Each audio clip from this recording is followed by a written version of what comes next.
Des mots qui font ouvrir les bras. Des mots qui chassent les nuages loin là-bas.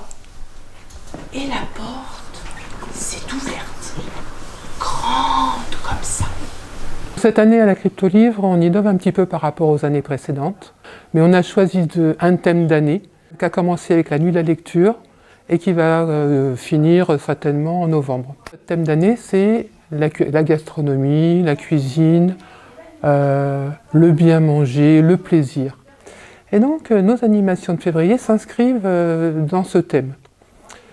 La semaine dernière, il y a eu un atelier d'écriture avec une auteure qui est venue de Lozère, une auteure qui a écrit 2 livres et puis qui est graphiste et qui a amené les enfants à, disons, reconsidérer le conte de Peau d'âne sous forme poétique, un peu décalée.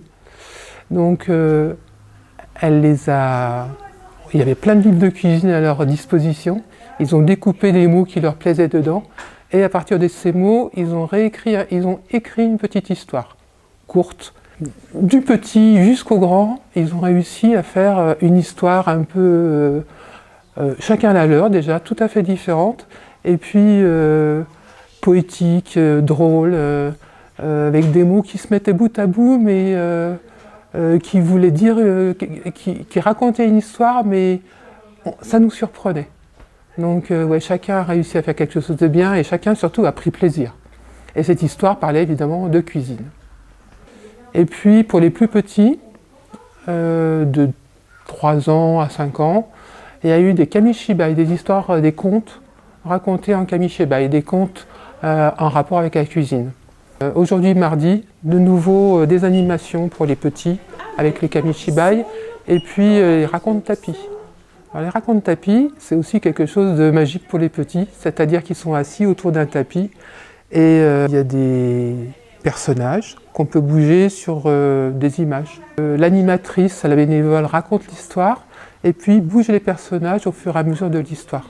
Donc ça fait en fait une espèce de petit théâtre, ça fait une histoire vivante.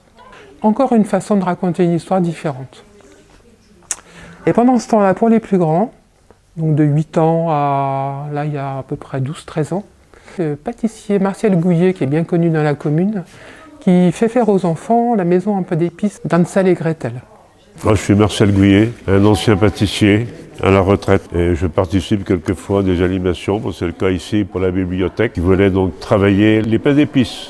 Ben, ça leur plaît tout à fait, puis je découvre qu'ils sont vraiment intéressés de tout ce qui est manuel. Et je dirais même, quelquefois, ils sont même meilleurs que moi au niveau des décors. Ils en sont très contents. En plus, on lui fait des fleurs en pâte d'amande pour décorer autour du chalet, au niveau de la bibliothèque. Et ils sont vraiment intéressés.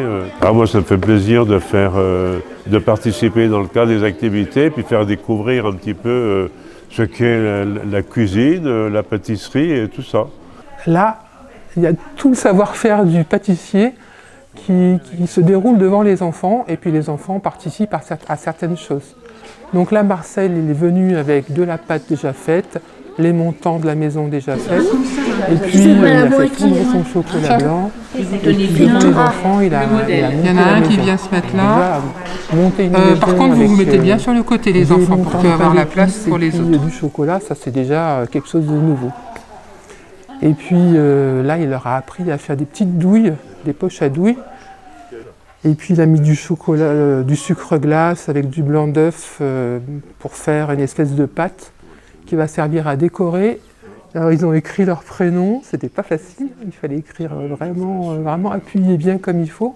Et puis là, ils vont décorer un petit bonhomme, une petite figurine qu'ils ont fait, et la fameuse maison de pain d'épices.